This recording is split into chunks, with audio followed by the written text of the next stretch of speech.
जिस कंपनी में वो काम करते थे उसी कंपनी के रिटायरमेंट प्लान में इन्वेस्ट करके उन्होंने छोटी सी शुरुआत की, लेकिन बाद में उन्होंने अपनी इनकम का 10% तक उसी प्लान में इन्वेस्ट करना शुरू किया, जिसके बाद वो अपनी इनकम का एक 10% हिस्सा कंसिस्टेंटली इन्वेस्ट कर रहे थे without even skipping a single month. तो चाहे आप बिजनेस करते हो या जॉब, आपको अपनी हर महीने की कमाई का 10% शुरू में ही अलग कर लेना है और उसे किसी अच्छी जगह जहां रिस्क कम हो, रिटर्न ठीक ठाक हो, वहां इन्वेस्ट करना शुरू करना है। दूसरा लेसन जो उन्होंने डेविड को सिखाया वो था पुट इट ऑन ऑटोमेटिक। जमर सूज के लिए अपनी सैलरी का एक हिस्सा सेव करना काफ़ी आसान हो गया था, क्योंकि ना वह स्टॉक मार्केट में और ना ही वह म्यूचुअल फंड्स में अपना पैसा इन्वेस्ट कर रहे थे, बल्कि वो तो पैसों अपनी ही कंपनी के रिटायरमेंट फंड में इन्वेस्ट कर रहे थे, जिससे उनके पास उनके पैसे कट के यानी कि इन्वेस्ट होने के बाद ही आते थे, और इसीलिए वह बिना एक भी महीना स्किप किए अपनी 10 पर इनकम इन्वेस्ट करते गए। मोस्टली लोग पैसा इसलिए सेव नहीं कर पाते क्योंकि वह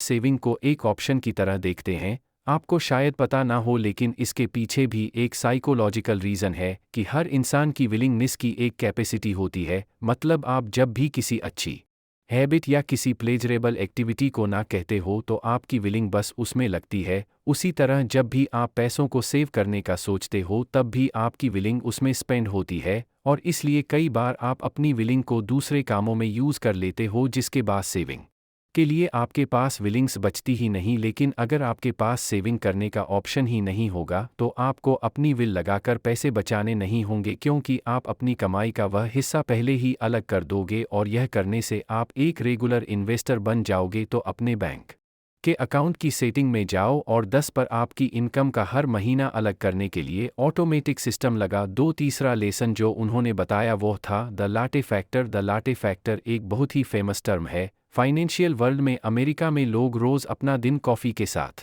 साथ शुरू करते हैं और वो रोज कॉफी में 10 से $20 खर्च कर देते हैं, वैसे ही जैसे लोग इंडिया में चाय पर खर्च कर देते हैं। हालांकि 10 से 20 तो नहीं करते हम लोग। लाटे फैक्टर का सिंपल सा मतलब होता है फिजूल खर्च। एक एग्जाम्पल से समझते हैं। आप कॉफी घर पर बना के भी पी सकते हो, लेकिन अगर आप इसकी जगह रोज स्टारबक्स से कॉफी पी रहे हो तो यह फिजूल खर्च है। सरल भाषा में आप रोज कोई ऐसा खर्च कर रहे हो जो आप अगर ना भी करो तो चलेगा, जैसे कि smoking, drinking, coffee, fast food. तो इसे लाटे फैक्टर कहते हैं। हमें पता नहीं चलता कि हम इन चीजों में छोटा छोटा पेमेंट करके अपना बहुत सारा खर्चा कर लेते हैं। जैसे कि आप देख पा रहे हो कि एक आदमी एक दिन में $5 यानी कि 350 भी अगर खर्च कर रहा है तो वह असल में साल के करीब $1,900 और 40 साल में करीब $1,000,000 के आसपास खर्च कर रहा है।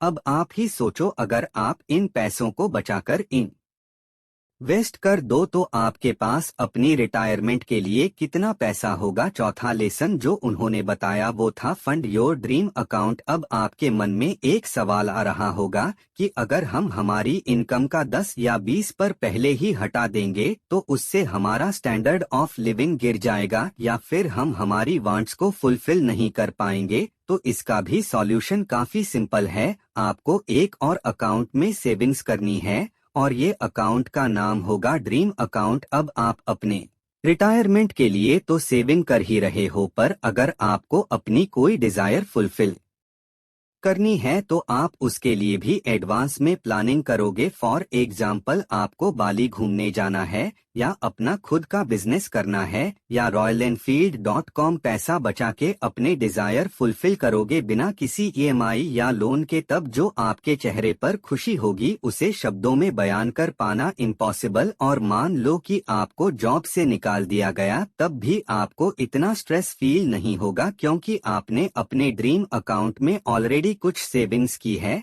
जो आपको अब काम आएगी। मान लो आपके पास 1 साल तक की सेविंग है, तो सोचा आप अपने आप को 1 साल का टाइम देकर खुद का बिजनेस शुरू कर सकते हो या आराम कर सकते हो, वेकेशन ले सकते हो या फिर आराम से किसी नई जॉब के लिए अप्लाई कर सकते हो। बात अच्छी लगी हो तो वीडियो को लाइक भी करना। लेसन नंबर 5 जो उन्होंने बताया वह था बाय एसेट्स। जिम और सीजो को अपने फ्यूचर की बिल्कुल चिंता नहीं थी, क्योंकि जो पैसे उन्होंने अपनी रिटायरमेंट के लिए सेव किए थे वो तो उनके पास थे ही, उसके साथ ही उनके पास एक एक्स्ट्रा घर भी था जिससे उन्हें पैसिव इनकम आती थी। पूरी दुनिया में फाइनेंशियल एडवाइजर्स के द्वारा रियल एस्टेट और घर हमेशा से one of the best investment माना जाता है, क्योंकि घर के दो फायदे होते हैं। पहला यह कि उसकी कीमत हमेशा बढ़ती रहती है, दूसरा उसे आप लीज पर देकर एक अच्छी खासी रेंटल इनकम भी जनरेट कर पाते हो। जिमर सर्चको को इस एक्स्ट्रा घर से फायदा यही होगा